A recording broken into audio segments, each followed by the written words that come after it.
Welcome to Graphic Policy Radio. This is a comics podcast, and this is your host, Ilana Levin. And this is the comics podcast for the sort of people who appreciate a good D-list supervillain team-up series, especially when they troll Batman over his food breath, kill the perpetuators of the prison industrial complex, and steal Wonder Woman's boots with lascivious intent. That's right. Tonight we're digging into the back issues to talk about a comic from about a decade ago, Secret Six by DC Comics. This series is the heir to the critically acclaimed Ostrander Yale run and Suicide Squad, but with a very squarely 2000s sensibility to it. It's easily among the top 5 cape books of the 21st century, if you ask me, yet rarely have I seen it discussed in depth. So we're going to do that tonight. Secret Six is launched and almost entirely written by the great Gail Simone, working with a number of artists, including Jim Calafiore, Brad Walker, and most centrally, the great goddess herself, Nicola Scott. And joining me to talk about the series is returning guest John Arminio. John is a longtime comic book devotee and retailer who peddles his wares at Comics Connection in Mechanicsburg, Pennsylvania. Along with comics, another of his great passions is film, and you can hear him discuss the artistic medium on recent episodes of podcasts Hellbent for Horror, Film 89, and 26 Movies from Hell. Welcome back to the show, John. It's a pleasure to be back. Thank you. Yeah. Last time you were on, we were talking about Doom Patrol. It was on episode 2, and we were still debating, like, is this a show folks should keep watching? And you and I have kept watching it. What do you think? Yeah, I think it's definitely worthwhile. I think it takes so many crazy turns that it does go off the rails on several occasions, but I think it's fun and exciting in that way.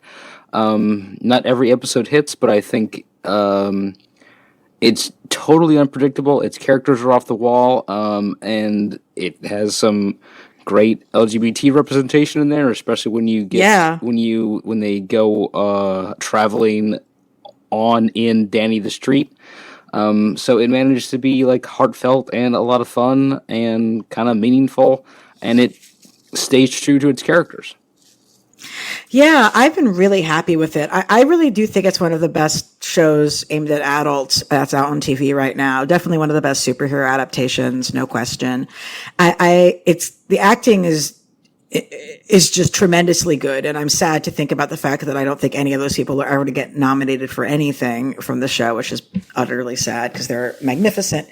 And yeah, it's like super freaking gay in the best way possible. I'm a little bit behind, but I'm really loving it. I just watched the Francis Patrol episode.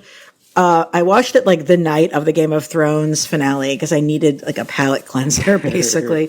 And, I actually, I didn't cry in that last episode of Game of Thrones. I did cry watching Francis Patrol. Like there's this like, there's a very much like sort of gay community history moment in that episode. And I just was like, yep, I'm really crying over this. And, I think the show is like surprisingly powerful, and I'm excited that it seems like it's doing pretty well. So for folks who want to hear more about it, go ahead, check out our Doom Patrol episode from maybe about a month or 2 back. But let's dig into these comics. Sure. Yay. So it's funny. I began reading Secret Six out of order because DC was terrible at numbering its trade paperbacks. Holy hell. I read... Right? Especially that era. Like, How do you even know what to buy? Yeah, even like when you were asking for questions from people on Twitter, like people were responding like, "Oh, in issue 9, happened," and I'm like, I don't know what the hell you're talking about, because to me, I'm getting this in trade, like 10 years after it happened, and I'm like, oh, it's the Unhinged story or the Depth story. It's not even volume 1, 2, or 7. No, none of them were numbered, and the whole series kicked off with a trade called Villains United. Yeah. So, which wasn't even like promoted as being part of it, even though it's clearly a Secret Six book, because those are the characters on the cover, and it's by Gail Simone and Dale Eaglesham. Like, yeah, that's what this is. So yeah, they don't make it easy for you to read this series. It is all available on DC Unlimited though, which you may have signed up for to do things like, I don't know, watch Doom Patrol. But of course, it's also great to go ahead and buy those books because I think that the the financial deal for the creators is probably better if you buy them than if you stream, but I don't know. Definitely. But yeah, so I read this shit out of order, and I still enjoyed it thoroughly. And it's something that it was one of the first comics I started picking up weekly from my box. Once around issue 20 is when I started to be caught up and then just buying it as it came out. But it was something where I just immediately fell in love with it. I think it was recommended to me because someone at my store was really strongly saying that I was going to love Gail Simone. And I said, I didn't really want to read Wonder Woman. So he's like, oh, then you need this. And let me tell you, I love a good D-list team book, whether it's heroes or villains. I love me some D-listers. Yeah. And I think one of the reasons why they work for me is that there's so much creativity that the team can bring to bear, because the editors don't care. They're like, yeah, go ahead, now this character has this completely twisted origin story. You're not ruining our brand because we don't have anything invested in it. And you have the ability to really put them through the ringer or not, depending on your artistic desires. Because you can kill one of these characters and they can stay dead and it's not going to hurt anybody's IP. So the stakes are higher in some ways like that as well. And I just really think that they let creators have more creativity and freedom when they're doing these D-list characters.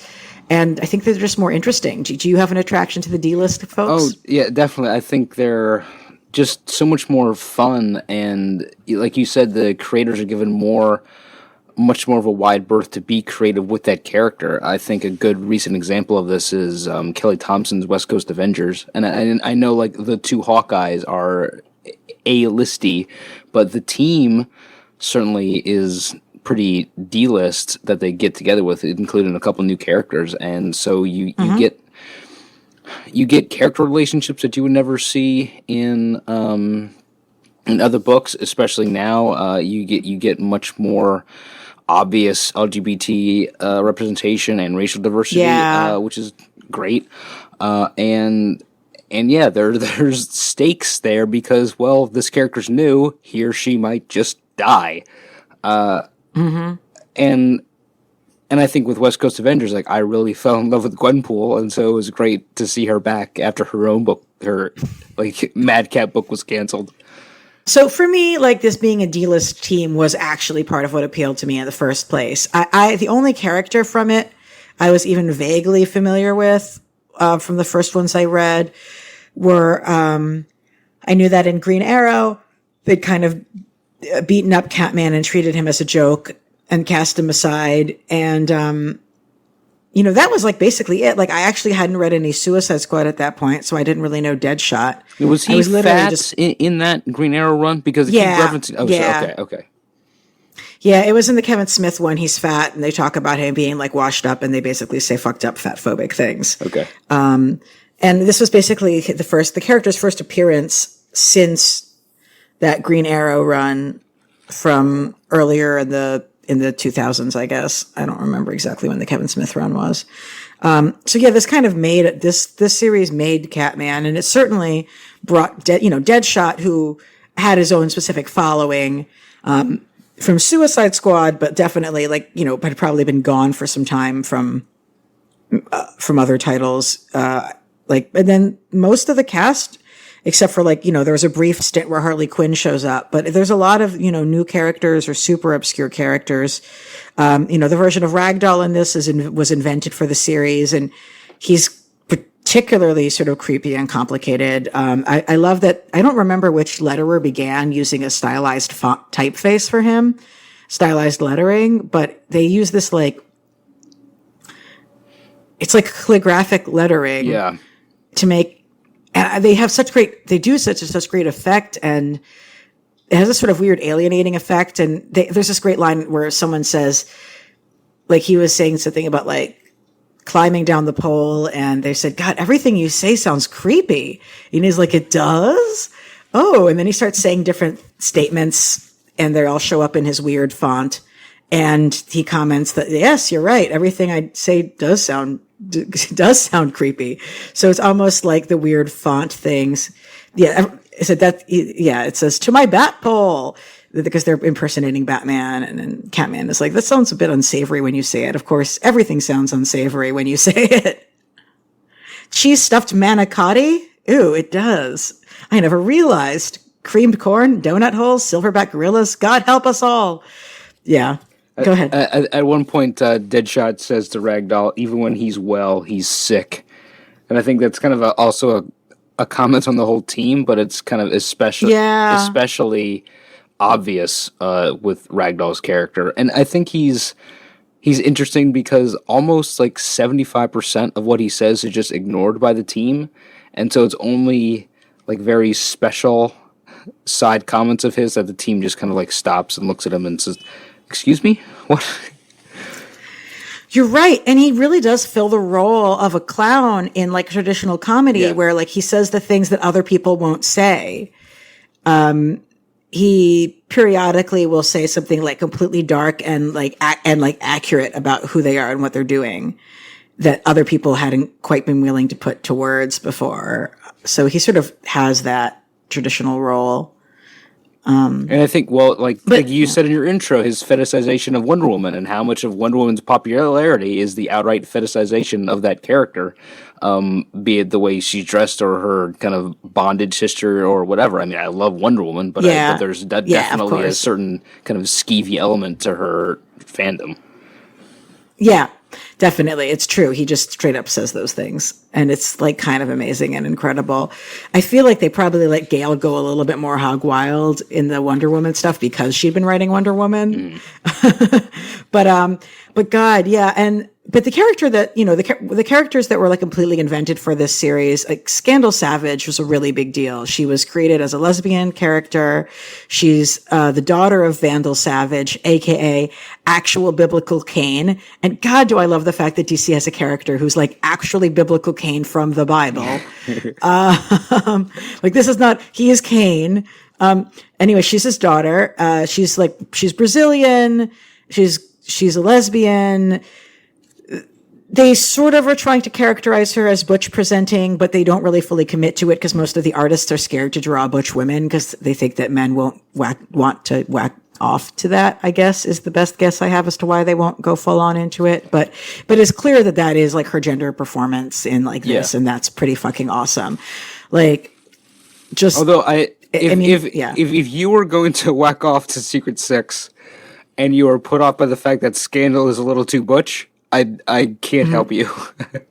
I know, like, but people are such basic bitches. Like, I mean, I again, like, Nicola Scott's art here is amazing, and I don't want to speak poorly of the other artists in general, but like, there's sort of a basic guy style that even the folks who are doing some interesting work here do. I mean, but that's not to say like certainly like Nicola Scott also is an artist who like will straight up be like, I am going to make pinup art of Catman in this comic, and here's a gratuitous butt drawing of Nightwing.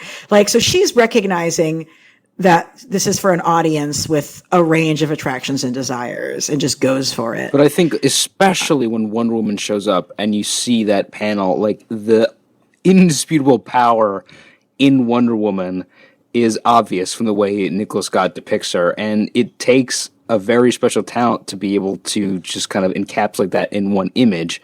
And so it's not, even if she has pinup art style in her comics, she's not just doing that especially with Wonder Woman. Yeah. I mean, I truly think she's one of the best artists working. I see her work as being really a continuation of, like, she's sort of the modern heir to all the Bronze Age work that I think is so good at having really detailed, lovingly rendered faces. Like, I have no idea how she's able to have a sustainable output of these detail-rich art. I mean, the faces are the acting on the faces she draws is so excellent. Like, you can just really read people's expressions so well. Everybody's hair is just like gorgeous and elegant. Everybody is gorgeous and they have such sensitivity in their faces. She draws clothing like that actually makes sense. Like, there's a number of characters that you run into who are regular people, and for once, the clothing that the regular people are wearing makes sense, which is like an often complaint I have about a lot of other artists. They think that like everyone is running around in low-waisted pants, even after those were no longer in fashion. But no, like Nicola Scott has paid attention, and like, uses that as part of the characterization of the characters. At one point, she's drawing two characters who very deliberately looks, and I'm going to avoid like hardcore spoilers till later in the end, because I want this episode to be accessible to people who haven't really read the series yet. But like, there's two characters who look very similar deliberately in this, and you can tell them apart when she draws them. Yeah. Like, how many artists can you really say that about? Like, yeah, I have to admit, I was a little confused as to who was who with those two characters when other artists were doing it, but when Nicola Scott was rendering those characters, I was definitely not. Yeah.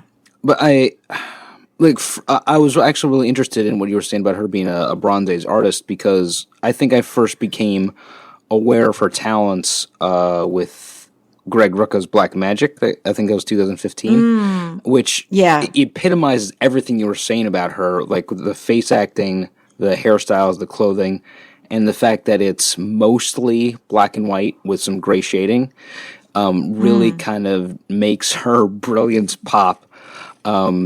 And so if anybody out there likes supernatural stories or detective stories or likes Nicola Scott's art, pick up Black Magic. A new hardcover came out, I think, just this week. It's fantastic.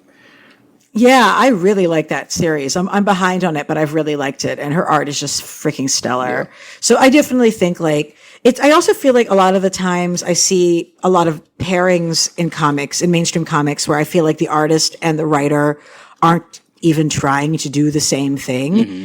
And in Secret Six, that isn't an issue.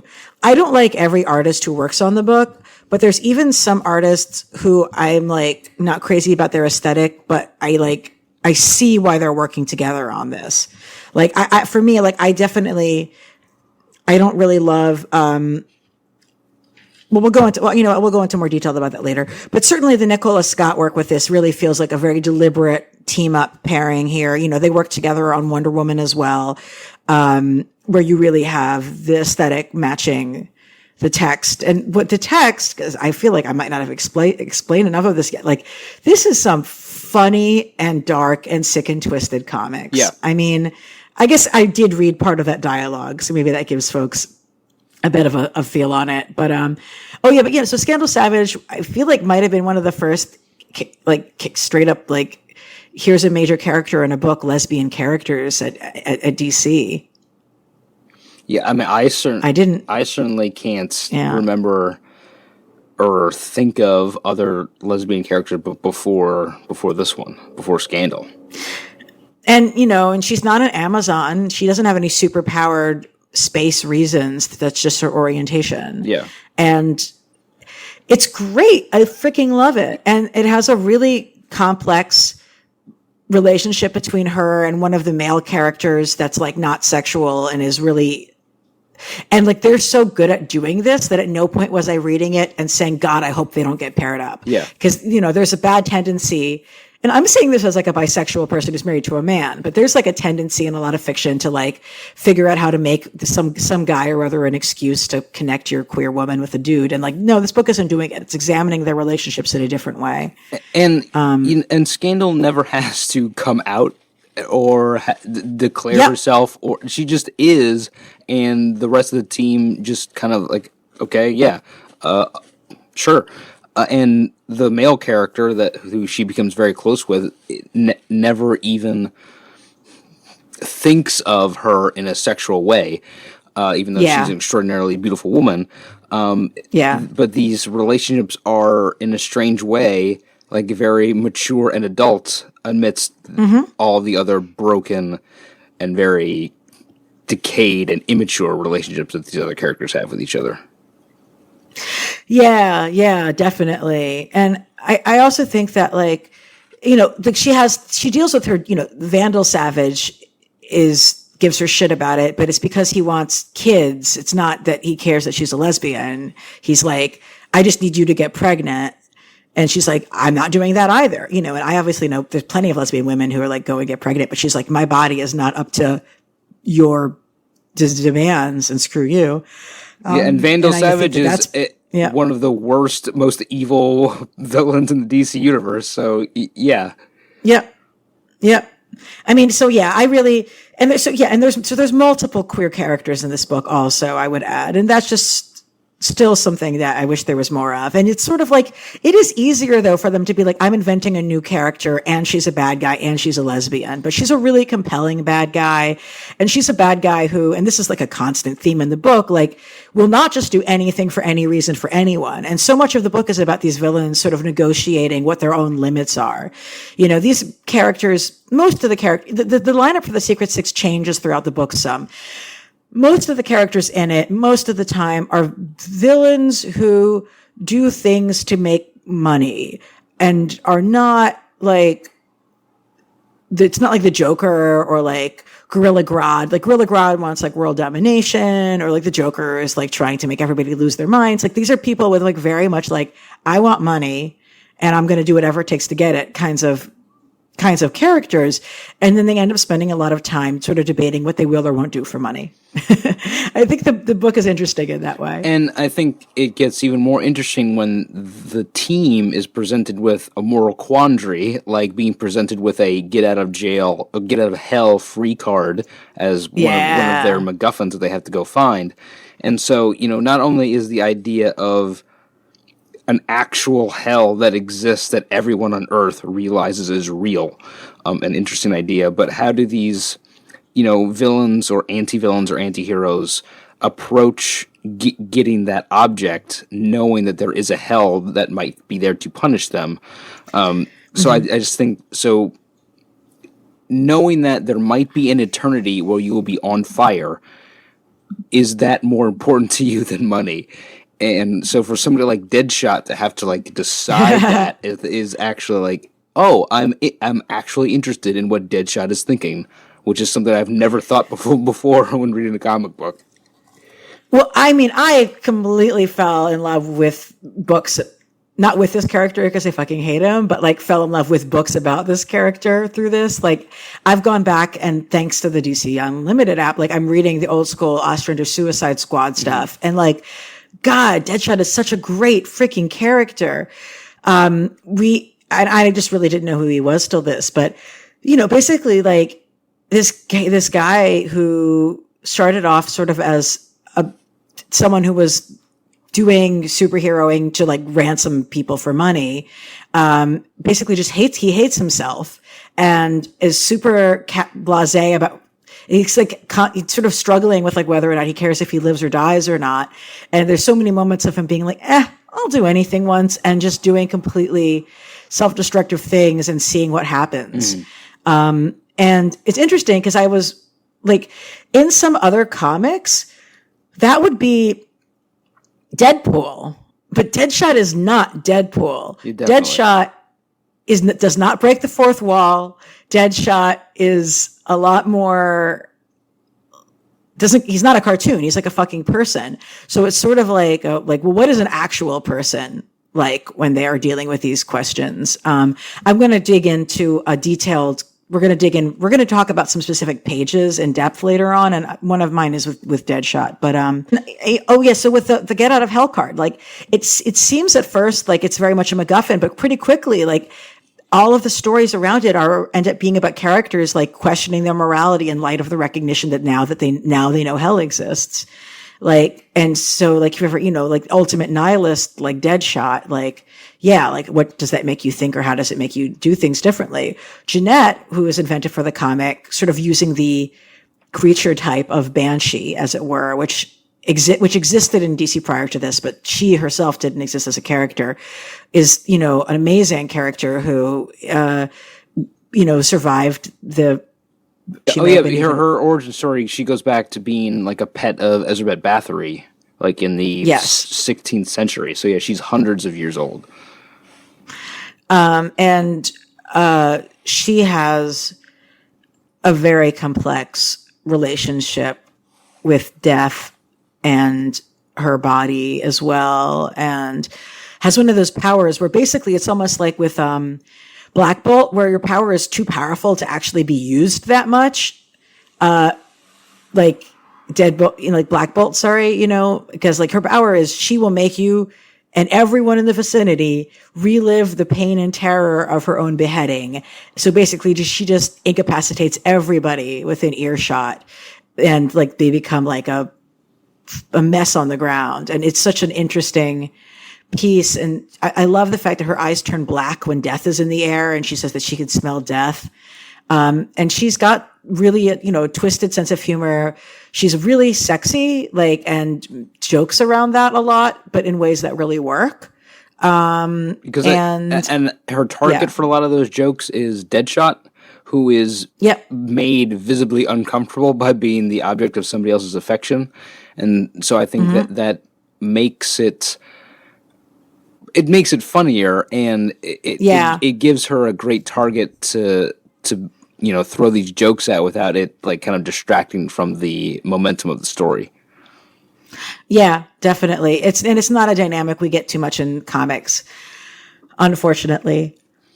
And so she's just tremendous fun. Yeah, she's just a great presence because, like you said, she doesn't use her power so much. She's often standing in the background looking sexy, and it's kind of unnerving to see somebody witnessing carnage and being like, oh, well, that's very interesting, isn't it? She just sort of adds another layer of weirdness to the book that I appreciate. Yeah, I'm sad I don't think she's been used elsewhere. I mean, and one of the things that's been really cool about this series is that Gail really built up a stable of characters in Birds of Prey who she does deploy in interesting ways throughout this. Like she pulls out her own like female incarnation of Spy Smasher that she created for Birds of Prey and throws her into this in like such a creative way with like really dark political analysis around it as well. Like this comic does not like the U.S. Security state apparatus. These are villains, and the security state apparatus are even more villains, basically. I do really like when DC gets all of their secret agencies like battling each other. So in this one, it's Spy Smasher kind of versus, I guess, spoiler alert, Suicide Squad. Suicide Squad and Amanda Waller. It's Task Force-esque. Like, it's not, I feel like that's not quite a spoiler. Yeah. Like, there's a comic with Deadshot, so Suicide Squad is in it at some point. Like, we're going to hold on to spoiler stuff that might go into the specifics of that till later, but I don't think it's a spoiler to just say that, like, this is something that appears at some point. But yeah, sorry. So they have all these government agencies fighting each other, and it's petty, and I love it. Yeah, because millions upon millions of lives might hinge on Amanda Waller's mood, and then she's gonna monologue about how like you need me, you need the wall, and it's like no, you just need your ego inflated. Or same thing with Spy Smasher. Yeah. I mean, I'll tell you though, this is the comic that introduced me to Amanda Waller, and I love that character. I think she's one of the great anti-heroes of the DC universe, and you just don't see that many characters like her. She's this like really smart, powerful, manipulative, but just 100% attitude.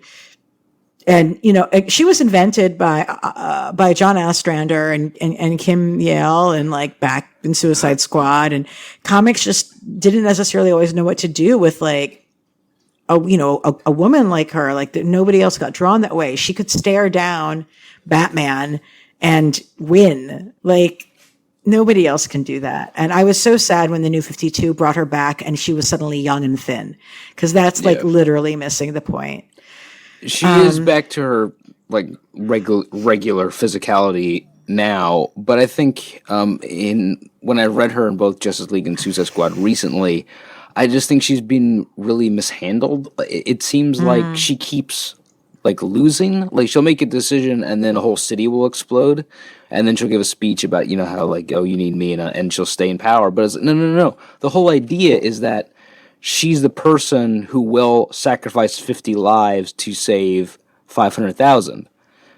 Like that's the whole point. That's her shtick. Yeah. So if she makes a decision and a whole city blows up, then you fire her. She's a political appointee. Like, so if she has to actually have some victories, and so that's why this era of Amanda Waller I think is much more interesting than the way she's written now.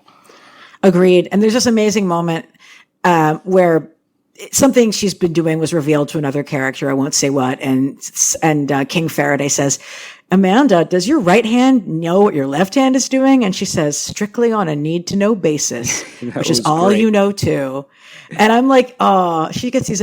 Gail just really can write a one-liner. I mean, folks, like the humor in this book, like so few things have this quality of humor and this quality of darkness in the same place. Like I feel like the famous, if you must know, I had a burrito page is, that's Secret Six. That's Batman yelling at Catman because Catman keeps telling him that he thinks he smells like cumin. Maybe it's cilantro. Is there a taco truck nearby? Like they're like sparring. It's this beautiful symmetry because the Catman costume is like a cheap ripoff of the Batman costume. The name obviously is super similar. They have quite different origin stories, but though both tragic. And I feel like the humor of that panel is has gone and lived on beyond people's knowledge of like the comic that it came from, sort of. It's not at the level of I don't want to cure cancer. I just want to turn people into dinosaurs. Like it's not at that level of memeable iconography, but I definitely think a lot of people have seen the, if you must know, I had a burrito, because it's like Batman saying that while punching someone in the face. I feel like I've seen that comic in the wild some. And I think what's interesting about Secret Six is that it gets into the everyday lives of the titular team. So when you have a character like Batman, cross paths with anybody, especially Catman, you're gonna get a window into his private life. And I think so many Batman stories, to their detriment, pretend that Batman isn't a person. So you get this moment of humor out of Batman that almost can't happen in an actual Bat book. I think, my fanboyism of Tom King, I think he's allowed that in the current run of Batman. But I think so many people before him have just made him this cipher for dark justice and would never allow him to say the word burrito in their books.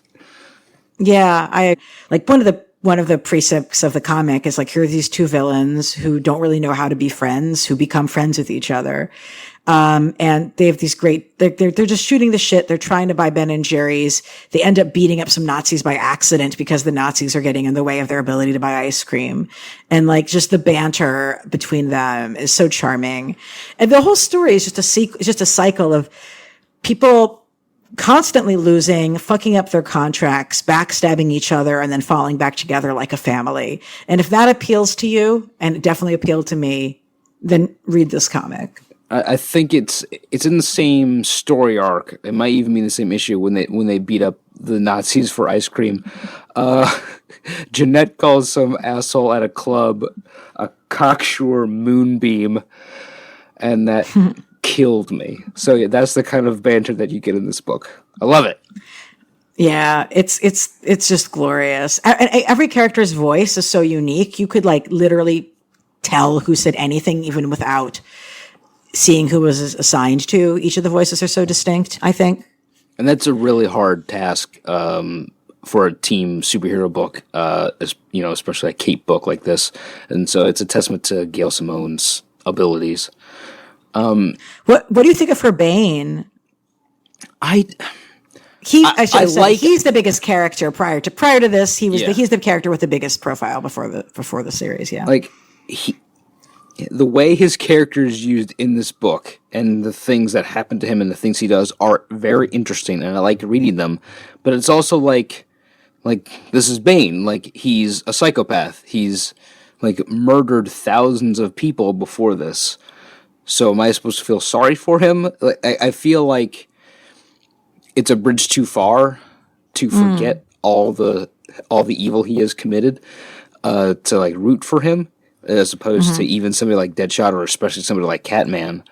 But I try to put that out of my mind and enjoy what the story was for what it is, and it's good, especially his relationships and for example, we were talking about the Get Out of Hell Free card. When he kind of finds out that he is gonna go to hell, he has to then re-examine everything he's done in his whole life. If all his strategizing and his kind of Napoleon complex is just going to get him damned, then what's the point? So I think that's interesting, but I think it's also difficult for me to just get past, all his murder, his piles and piles of murder. Yeah, my primary association with him from comics prior to this was simply like, I guess I sort of understood him to be a character that was constructed to be the anti-Batman, but sort of with like I want to say I keep wanting to say Doc Brass, but that's actually the character from Planetary. I mean, the actual Pulp's character, who's sort of like the self-perfected man and is sort of like low-key coded as being a person of color, but like they didn't want to straight up say that because it was like the 1920s. Doc Savage? And sort of, yes, thank you. Because it was like Doc Savage, Man of Bronze. And we're like, Like basically every black critic who I know is like, Doc Savage was mixed race. Like this is a fact. But anyway, so he sort of was supposed to... The Rock might play him in a movie, so I think that'd be perfect. Yeah, which would be amazing. So, and sort of the idea of the creation of Bane was to be like a mirror image version of like, what if somebody did all these things but used them towards self-perfected himself, but used it towards the end of being a supervillain. And so I thought he was an interesting inclusion because he's so focused on his self-control and self-regulation to the point, but towards being like evil and being in control. And then he sort of gets put in these positions of having to be a team leader at times, having to take care of other people. It's definitely not the usual treatment of Bane. And I was fine with it because I don't think I thought very much about him beforehand. But I love the way they draw him in here. Yeah. Like, they just really nail it. And at a certain point in the series, we'll talk about in the spoiler section that deals with the prison system, him being someone who was raised literally in a prison really does work very well in this. Yeah. So before we go into spoiler land, there's one thing I want to throw in because it just blows my mind. How in God's name was this comic rated 12 and up? Like, I love it. Certainly, if I had kids and I don't, I would be fine with kids 12 and up reading it, but that's not normally how things are rated. So I was like, well, okay. Like everybody's eyeballs are getting punched out and people are discussing fetish stuff like constantly. This is actually something I noticed immediately when I started with Villains United, because this is my first exposure to the book, that there was a lot of cigarette smoking and blood in DC Comics in the mid-2000s. When was the last time you actually saw like someone bleeding in a mainstream DC book? Like, it just doesn't happen anymore. But no, there's actual blood pools under bodies, and people have gushers coming out of their necks, and people smoke cigarettes. Especially Deadshot. Deadshot is like that's like his thing. He smokes constantly. Yeah, but even people that aren't Deadshot are still smoking, and it's just something you don't see in comic books anymore. That's very true. I hadn't even thought about the smoking piece of it. But you're right. It's sort of like, like Wolverine not smoking is like, is this even true to the character anymore? And with Deadshot, it's sort of similar. But yeah. How do they have... I don't know. I don't know how they were rating the comics when they were selling them first. I'm just sort of looking when I was when I was rereading the tail end of stuff in the app. It was all like ages 12 and up, and I'm just I'm up with that, but I can't believe that most people are fine with that. And there's butts, There's butts of different genders. There's even at least one butt of a gender that's unclear because the character is sort of might be non-binary. So there's butts of all genders in this comic in all different contexts. And this was actually when somehow Janet Jackson changed the course of the way the U.S. government enforced lewdness in art, because even something as mainstream as The Simpsons had to eliminate the butt from its broadcast, so Bart could no longer moon anybody after Janet Jackson's whatever at the Super Bowl. So if this was very soon after that, I would have assumed DC would also be cognizant of the amount of butts in their comic books. Yeah, it is wild. It is wild. So I kind of think maybe now's the time to say dispense with concerns about spoilers and just talk about it all. Sure. And again, guys, like I said, like I really think this is one of the best cape books since the year 2000. And the fact that it doesn't get spoken of in the same breath as things like Tom King's run on, Batman, or, I mean, I don't know, you know better than me what kind of stuff people talk about with in the current era, but like, I think it's fucking sexist. I think that's why. You know? I think everybody knows Gail Simone is great. I think if you don't like Gail Simone, I don't even know why you're reading comic books. Actually, if you like team-up books written by Gail Simone, the recent miniseries Domino Hotshots is really great. So I highly recommend that. It's Domino was fun. Domino was a lot of fun. I did a quickie review of one of those issues. And then the annual is fabulous. Yes, yeah. So yes, highly endorsing Gail. I think Domino is Gail's best work since Secret Six, actually. But it's not bad. I even really like the Wonder Woman Conan miniseries she did maybe a year ago. Oh, I thought that was rather sweet, actually. I would read. I haven't been able to read everything. I would read it, but I hadn't had a chance. But so yep. Since we're talking about spoilers, I do think that now I really think like one of the things that Bane says that I just think, actually I was going to do this before spoilers, but whatever, that really I feel like sums up the series is he says this to Amanda Waller, who's one of the main bads from this, between your control and death, we choose death. And like this whole comic, the momentum towards it is people deciding what, like, did they prefer freedom, including the freedom to be evil, is like the most important thing to them, basically. Yeah, I just think that this team makes themselves an island, and I think that's so interesting in a world that's so interconnected as the DC universe that they, even if they're never going to be friends, they have found a way to make the Secret Six a home for each other, and for someone like Amanda Waller to try to assert control over that is just anathema to everything they want to be, especially somebody like Deadshot, who has a lot of experience dealing with Amanda Waller, and they just, collectively say, screw that, get out of here, we don't need any of your bullshit, we're fine being assassins for hire on our own, thank you very much. Well, I love that their space is the House of Secrets, which is, digging into some like deep DC arcana. And I guess that's where Insignificus comes from. Like Insignificus is the greatest thing ever. He's like, I guess they're like some house servants that came with the house, and they just go around groveling and saying increasingly ridiculous, personally debasing things to Scandal.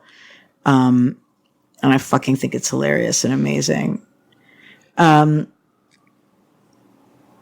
Is that, but they're from something else, right? I think so, but I am not the authority on. I got the impression that yes, they are part of the history of the House of Secrets, but Insignificus is not somebody I have encountered before, even though I have read other stuff with the House of Secrets in it. Yeah. Okay. Just curious there, but yeah. So I like that their home base is the House of Secrets, and like Amanda just tries to burn them out of it basically because she can't deal with people being free agents. I mean, the reason the whole group gets together in Villains United is because the reason people come together in Villains United, which is the first book of the series, is because they don't want to join like Luthor's major team up group. They want to be independent. Is it the Society of Supervillains? Yeah. Is that what it was? Yeah. Yeah.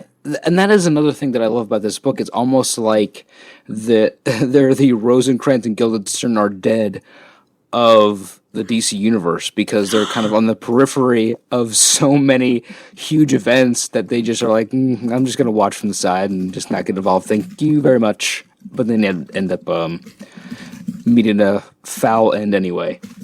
That's so brilliant, dude. I'm putting that, yeah.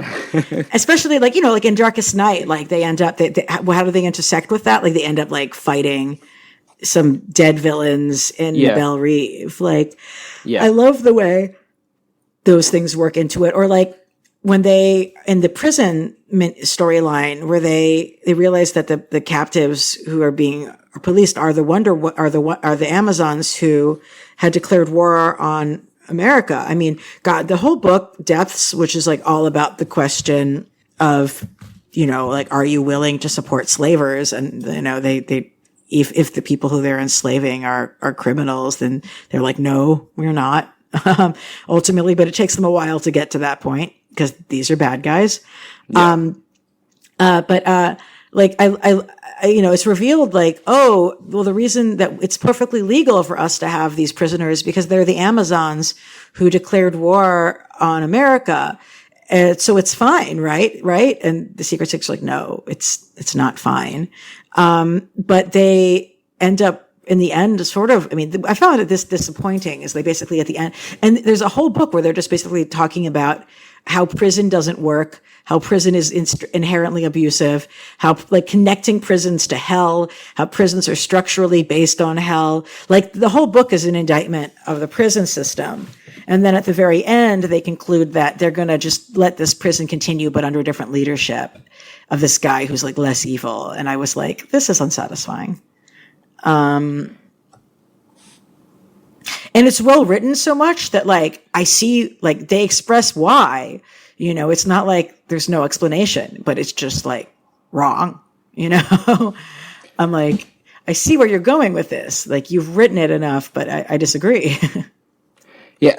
I mean, I think that if you're going to have a team with, you know, Bane and Deadshot as members, you're going to have to disagree with some of the things that they, you know, formulate as opinions.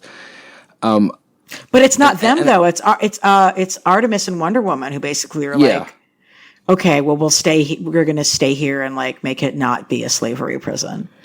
Yeah. And I'm also wondering how much of this story is seen through the eyes of unreliable narrators, because like, for example, when the team kind of saves a kid and Nightwing shows up and is basically a complete asshole to them. And he's like, you know, give me the baby. You guys get out of here. Like, of all the people in the DC universe to be a jerk to people who just saved a kid, Nightwing is not one of them.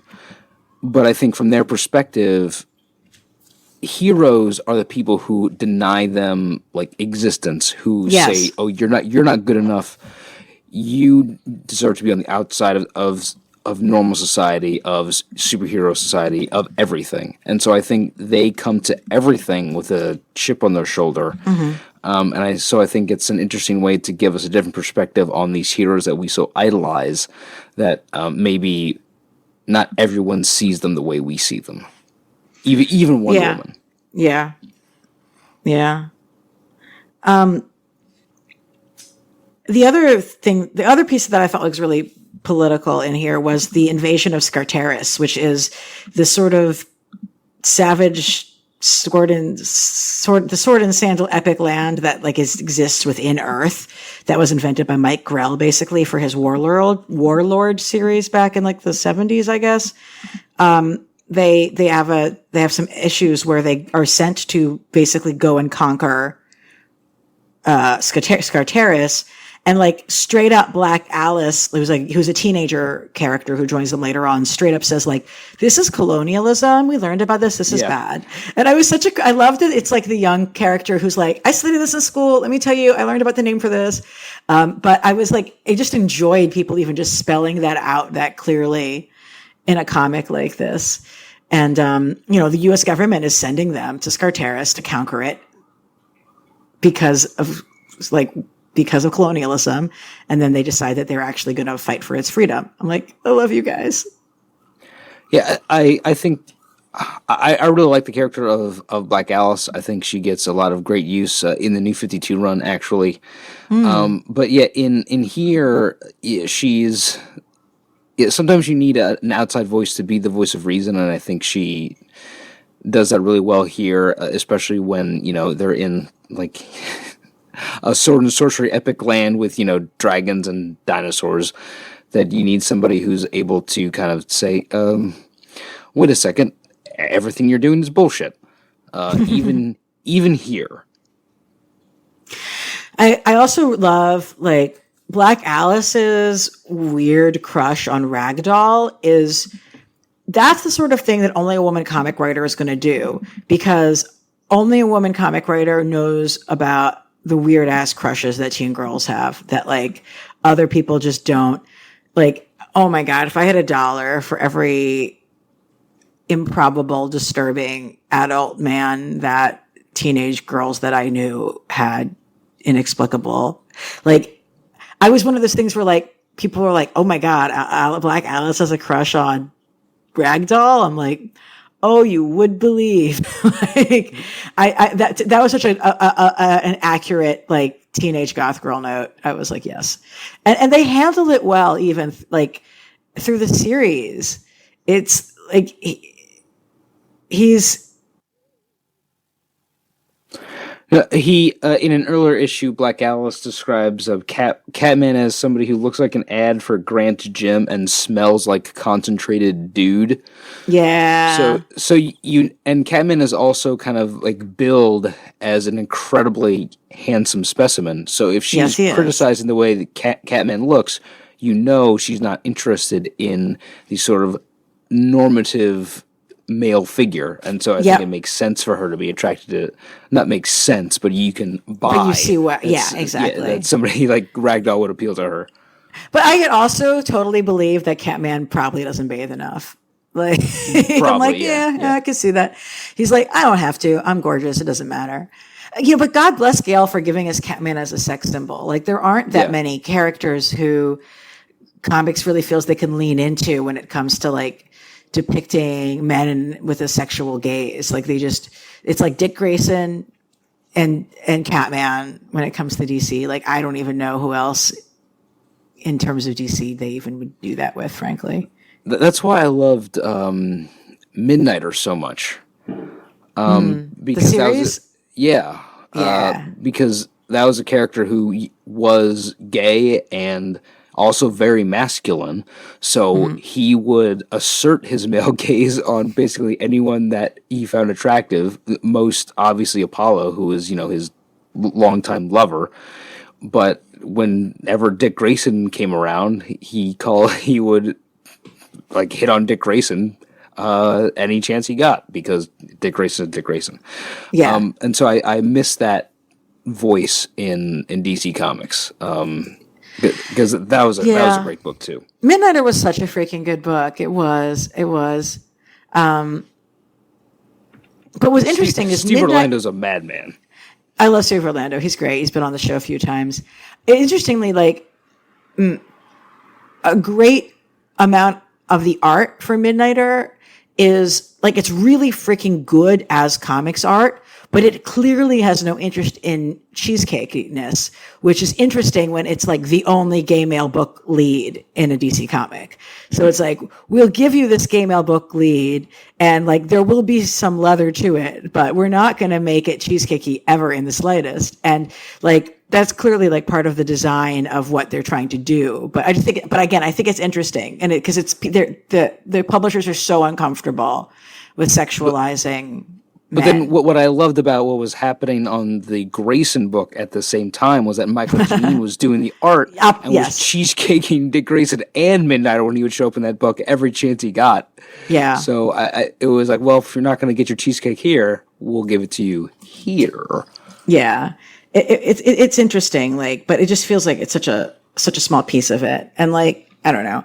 It's interesting also, like, I hadn't really put together notes on this specifically, but I'm trying to think about the specific sex scenes in Secret Six. It's mostly, you'll see people, like, sleeping on top of each other afterwards, basically. You don't really have that many scenes of, like, actual seduction. And I think that's because it's sort of easier to just sort of draw an aftermath than it is to, like, have to show people seducing one another, even though there's a number of, like, serious relationships in here, and God bless them. The dream ending for Scandal Savage is she gets married to both of her girlfriends. Like, truly living the dream, deciding not that she doesn't have to choose and marrying both of her girlfriends. That both look very much alike and are also okay with being in this tri-marriage. Yes. Who hadn't really met each other. Congratulations. Yeah. Yeah, I know. Scandal, living your best life. Like, I'm like, who hadn't really met each other before? I was sort of like, shouldn't they like get to know each other? Okay, fine. Good. You know, I don't want to step on Scandal Savage living her best life, but it was such a fun way to like resolve what could have been a really uncomfortable love triangle. Gail's like, fuck it. It's not a love triangle anymore. It's a love knot. It's a love, but here, there's a moment where when, I love when they resolve, like, Knockout goes and has sex with Deadshot, and in a lot of comics, it would have felt like it would have been like a really bad, like, untrustworthy bi character trope. And this comic avoids that, which is a small miracle. And like, it just gets the characters to be past that. And it sort of was like, oh, we didn't have a conversation about this, and I didn't know that wasn't okay. And but if you want me to kill him for you, I will totally do that. And I'm like, I love you guys. Like, she like, Knockout is totally gonna fucking kill Deadshot just because, like, immediately after having sex with him because it pissed off her girlfriend. God bless you. Yeah, I did really like that aspect of the character. Like, Knockout gets such an arc in this book, even from being such kind of on the periphery so much, because she is, brought out of hell, and she's incredibly traumatized from that experience, and Scandal is really determined to sort of bring her back. And that whole story of her, coming, dying, coming back from hell, having sex with Deadshot, and then like sussing out why that's not cool, is something you really don't get for like a third tier character in a lot of other books. And I also love how, like, when she comes back from hell at the end of the series, like, Scandal's trying to cuddle, and she's like, I need you to not touch me right now. And Scandal's like, okay. And like, what an amazing moment of like addressing consent. Like, it's like the fact that this is even something that is like, yes, it fucking matters, even though you're both women. Like, this is still a thing that matters. There's also just amazing moments, like all the characters running off in an ice cream truck to Las Vegas, like the absurdity. All the Las Vegas stuff is so absurd and glorious, and that's all Nicola Scott drawing it. Yeah. It has such like a lushness and richness to all of those pages, and that's also where they get Jeanette. But another thing from this book is just how fucking twisted the body torture is in this. I mean, there's a lot of creepy twins and creepy siblings is definitely a trope. Self-mutilation. There's a lot of self-mutilation here. I mean, what did you think of the whole storyline with Junior? Like, Junior, like, never mind the whole get out of hell free. Like, what do you feel like about Junior? I found Junior incredibly creepy, and so I appreciate any book that can, like, present a character that can creep me out. I like the reveal that it's Ragdoll's sister. I think that's something that, in retrospect, kind of is the only thing that would make sense. I also appreciated the kind of mirroring body torture, not only with the Junior's two twin henchmen, which is creepy, but also with the way Junior tortures Bane with just like throwing bricks at his face over and over and over again. And so there's this like gradual just evisceration of his head that's real gross, but it's also from something so simplistic and like unadorned. Like, you don't need an elaborate contraption. Just throw bricks at this guy. I mean, that's what I love about what they do with Junior. Like, Junior manages to be like traveling around in a box and only giving orders by writing them on a paper notepad is like, that's Gail Simone. She's like, I'm going to make something creepy that you've just never considered before. Like, nobody's ever done that. She's like figuring out what is creepy and like inventing a new lexicon of creepiness. Like, you're instantly like, oh God, that's so fucking creepy. And it's not relying on any pre-existing tropes. She's just inventing this. As like, we're like you said, with like the bricks. It's like, she's going to fucking throw some bricks at your head over and over and over. And it's this weird specificity and inventiveness. And it's also a great way to characterize Bane because he's so determined to be unresponsive to the brick torture until he gets an opportunity to bite somebody to death. And I was like, okay, yeah, you don't fuck with Bane. Sorry, you fucked up. I want to take a minute to sort of dive into a quick read of a couple of our favorite pages from the comic. Sure. One of mine is one of the pages that's actually written by the great Jim Ostrander, who Gail really is the heir to his work, I think, more than anyone else, and is clearly inspired by his Suicide Squad run. And she brought him in to write a couple of issues, like brought him out of retirement, basically. And one of those issues is in the Dance Macabre trade. It's the first issue from that.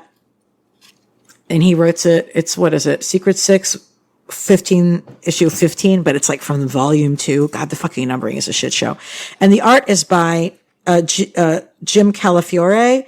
Calafiore is interesting for me. I struggle a lot with artists who, I think, draw people really ugly, even when the people aren't supposed to be ugly. They just like happen to draw people in ways that I think are ugly, but they're actually still doing a good job of using comics as storytelling.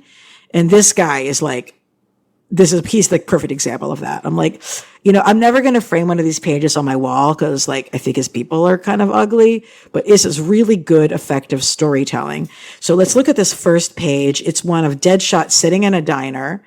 He's waiting. You see him facing you. And then you quickly flash and this panel is red. It's like a four strip page. It's just red and everybody in the diner is dead and he's wearing his costume suddenly and still in the exact same position, no emotion reaction. And then he flashes back to things as they actually are. And, like the waitress has moved over a little, everything else is the same. And then you reverse and it's somebody who we find out later is his old priest, confessor, as it were, from Suicide Squad saying Floyd, and Floyd just sort of looks up. And it's this great panel that sort of shows you like how he's sort of been disassociating and having these fantasies that are uncontrollable, violent fantasies. And he's a character who's always been super violent, but has always felt like he was in control of it. And sort of having him flash between seeing himself as, a guy in casual wear at a diner, and then flashing to this all red and he's in his costume. Like it really just conveys that. And there actually is a panel from an earlier book, like right before this run starts, where you have that first flash of him having a fantasy of killing everybody with a red background. And then you don't see it again for like a while. But I really was impressed by that page. Did you have anything you wanted to share with us? Yeah. I love that page as well, and I also agree with your assessment of the ugliness of the faces. But there's just so many details that I appreciate, like on that page where, when you're on the 4-strip page, you have the smoke of his cigarette wafting up into the air, and then when it's his vision of murdering people, it's the smoke from his gun, and then back to the smoke from his cigarette. Yeah. And I just think there's just so many like little details of visual storytelling that makes it hit and makes it feel like the fantasy is a lot closer than just casual pondering. It seems like he's a half a second away from actually doing this. Perfectly said. Thank you. Here's one that I just love. It is in the depths run, but when the warden of the prison island reveals his like cat devil Satan monster pinned to a crucifix on barbed wire, it's just so insane. Like even with all the insane stuff that we've discussed over the last hour, the insanity of the visual of that creature crucified and saying like, "And I am so hungry," like it's bonkers. It goes beyond everything that we've seen so far, and it even got me cynical comic asshole to say, "What the fuck?" So I just really love that reveal. And they talk about like how it smells. It's amazing. One of my other favorite panels is like, every image. I love how much Jeanette hates the Amazons. I love how in this comic, initially it sort of seems like when Jeanette's like, "Oh, Amazons, I hate Amazons." You're like, haha, Jeanette, she hates the Amazons. I'm sure it's just because she's a villain.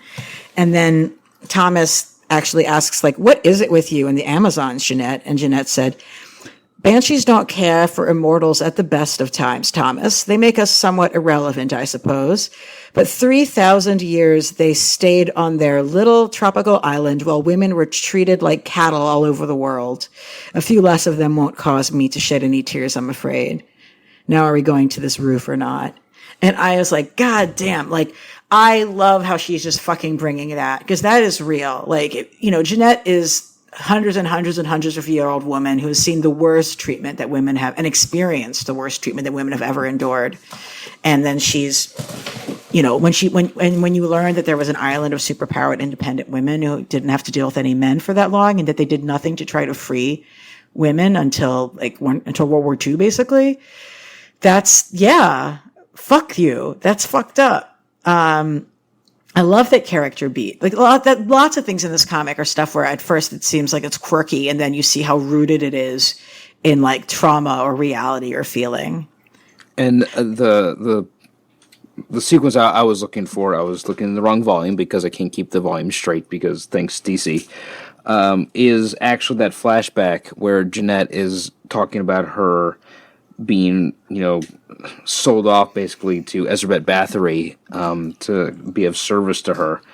And I just love the kind of subtle changes in the art style, from Nicola Scott's sort of comic book art style to a slightly antiquated look. And so, on the first full page of it, we get a Renaissance portrait style panel, and I just think there's so much visual storytelling going on, with women being burned. Of course, the lower class women are the ones being burned, while Ezra Bathory, being a upper class woman, is just sentenced to life imprisonment. But then it's Jeanette talking about actually poisoning her and killing her, and it's such like an indelible series of images that are, both in keeping with the world of the Secret Six, but also kind of inherently ancient in the way that they're drawn. And I love the sequence. And it's hard to do a good like flashback origin story in 2 pages, but I think it's accomplished. One other page I wanted to hit on is a Nicola Scott page from Depths, which is just something that just super lingered for me, which is the scene where she finally unleashes her banshee powers on Wonder Woman. And, Wonder Woman is portrayed very clearly in this whole sequence as being like a powerhouse who is in a completely different caliber than everyone else. Like there is a page which is a 1, 2, 3, 4, 5, 6, like a 12 panel combo where you compare like her forehead to Bane's forehead, her eye to Jeanette's eye, her torso to Catman's torso, and it's all kind of juxtaposed against each other, sort of to say that all of the Secret Six together don't quite add up to one Wonder Woman. So like you just have a page that make this case very effectively that, these 6 superpowered assholes do not match up to one Wonder Woman. And then you see just a little bit later, Jeanette's basically mocking and baiting Wonder Woman to give her team time to escape. And, almost seeming to have a good time about it in a twisted sort of way. And then she says, "What kind of a monster am I? Let me show you." And you see her face transforms into having the white and black markings of the Silver Age, Silver Banshee character. And she starts to use her banshee wail. And she starts to tell the story. "The executioner was drunk. I paid him with the only jewelry they let me keep, Mother's necklace. His axe was imprecise. The first blow cracked the bones in my left shoulder. The white dress I wore soaked red with my blood." And she just keeps going. And the art itself is blurry. Like, I feel like the blur on it as digital. Like, I think, probably the original page Nicola Scott draws her art traditionally. Like, she's drawn in pencil on a page. And I think that maybe they blurred this digitally to get the sort of tremor. And so you see the panels of Jeanette describing her own beheading sort of get increasingly shaky and increasingly close up. And then at the bottom of the page is this jumbo panel that they've been laid on top of. That's Wonder Woman on the ground, her head thrown back, foaming from the mouth, her eyes rolled back in her head. I've never seen Wonder Woman look incapacitated like this before. And it's just this demonstration of Jeanette's powers and how much pain she suffered in her life. And you see what it did to Wonder Woman to just even hear it, basically. I think it's really fucking powerful. Yeah, and Jeanette even says, and now, Princess, now that moment is like when someone makes you lower than the lowest animal. And this whole book is all about like prison. So it's making that connection as well. Go ahead. And I think what you were saying about how this is a character that cannot use her power because it's too powerful. It's only when she's presented with a foe as powerful as Wonder Woman that she can actually bring it out. Especially when it's contrasted with the way that the previous issue ended, where Wonder Woman kind of like storms in like, the most powerful motherfucker in the DC universe, calling for her sister. And so for this to be the way that sort of threat ends up is really shocking, because you don't expect the Secret Six to be able to do anything to the Amazon. But then you're presented with the kind of trauma and the power of that trauma of Jeanette, and it's really powerful. And the cover on that issue is a bizarre sort of 3D realistic, but evocative in this case, Daniel Lovisi cover, where you just see like Wonder Woman's torso. Oh, I mean, you get the boob in there because God forbid, but like holding up Jeanette by her hood of a passed out, bleeding from the nose Jeanette. And then the interior is sort of like, yeah, flip that a little bit. But I will give this to Daniel Lovisi is he does an amazing drawing of Wonder Woman's legs, and the musculature is like right on point. Yeah, I think especially with how Wonder Woman is sort of fetishized in that imagery, for her to be sort of like brought low in the book makes it even more shocking in retrospect. Yeah. So as we round out this episode, one of the reasons that I think we began talking about Secret Six again is because people have been talking about what series have good endings, in light of conversation around Game of Thrones and a lot of other series. And I just really say that the original run of Secret Six had the perfect fucking ending. It ends with, Bane basically deciding that they all need to go on a suicide run on Gotham, or else life has no meaning. But he totally sells it. And what's amazing is like they begin to do this planning, and then they get to Gotham, and then you immediately see it is all going to shit. These are losers. There's no way they can win. And they all get taken down like incredibly quickly. And it's like this perfect fucking end of a series. What did you think of the ending? I did really like the ending. It's just sort of like, with Freebird playing in the background, charge into the arms of death for the Secret Six, and it is really appealing for a series to end on such kind of a nihilistic, apocalyptic note. But I reread the New 52 run just to kind of reaffirm my opinions, and I like the New 52 ending better. Ooh. It's the opposite of what happens in here. It ends with them at a barbecue at Elongated Man's house and them eating hot dogs together.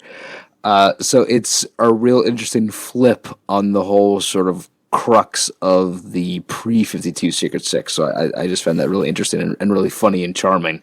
I mean, I can see this. I can see the value of the symmetry in that for sure.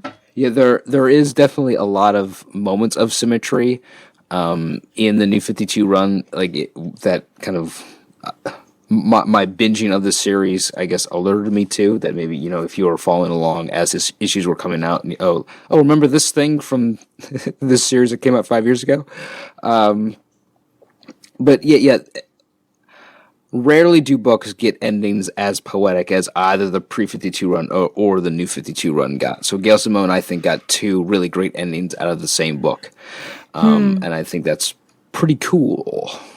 I thought that the ending from the pre-New 52 series was so good that I was almost like a little worried when I saw she was bringing it back, because I was like, but you ended it so perfectly before.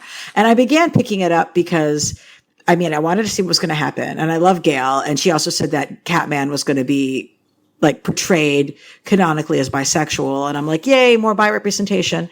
And the first issue had, I guess it was like, in order to make sure everybody was perfectly clear that Catman was bi, had him on like a date with a man and a woman at the same time.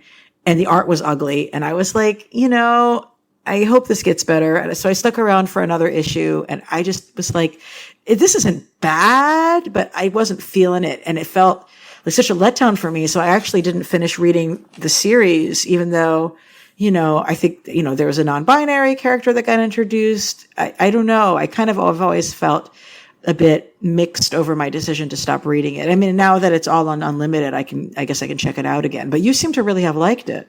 Yeah, I think when Dan Eaglesham comes back to the book, it gets a lot better. I think that is when an artist and writer are simpatico in their modes of storytelling. I think that the visual representation of the characters, it gets a lot better, and it makes more sense. And the visual storytelling gets more compelling. It gets weirder and a lot more fun. So yeah, I still recommend the New 52 run of Secret Six, and it feels more like a collection of misfits, even more than the pre-New 52 stuff, and so for me that is a lot of fun. Well, your suggestion, I'm going to give it a go. Eaglesham's art works really well with Gail when they did Villains United together, so that is helpful to see. I don't know if I actually made it to the issues that they had with it.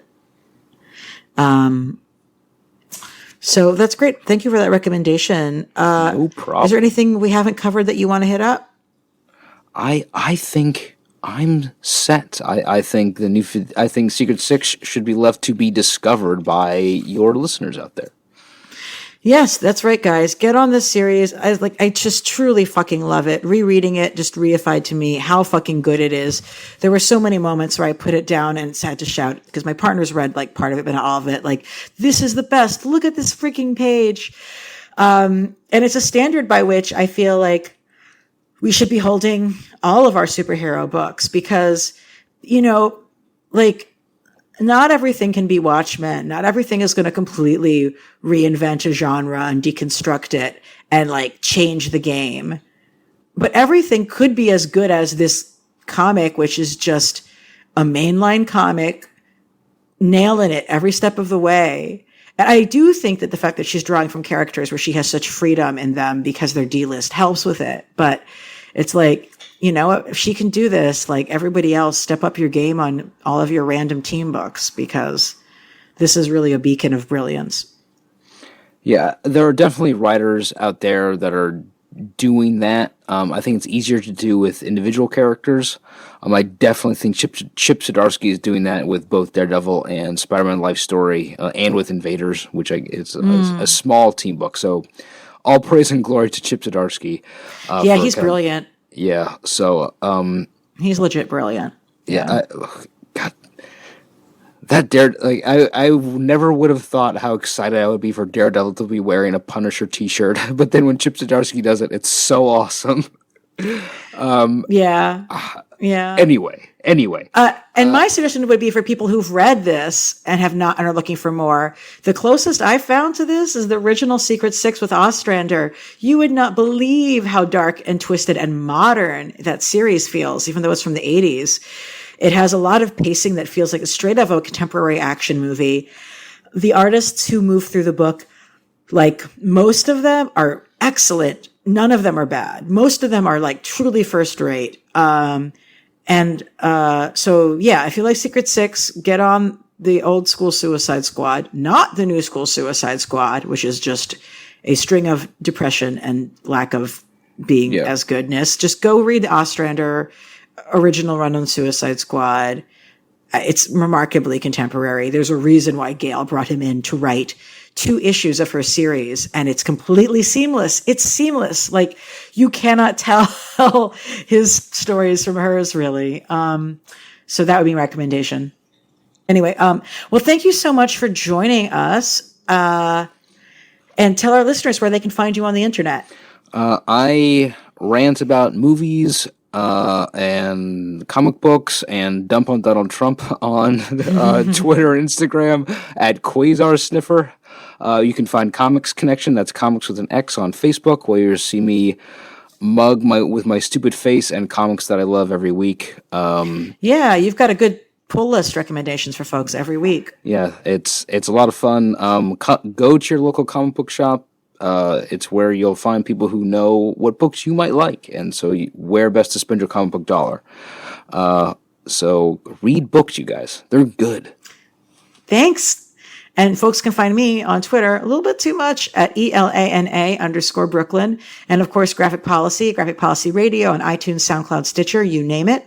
We'll be back with a couple of really exciting creator interviews coming up very soon. Can't announce the names yet, but we also are going to be doing things like having another roundtable about Deathstroke. Woohoo! And so if you like your in-depth comics conversations, be sure to join us for that. And actually, I think we're also going to do another Doom Patrol roundup episode, but I got to catch up on that series. So thank you for joining us, John. It was an honor to be here. Thank you for having me. And to our listeners,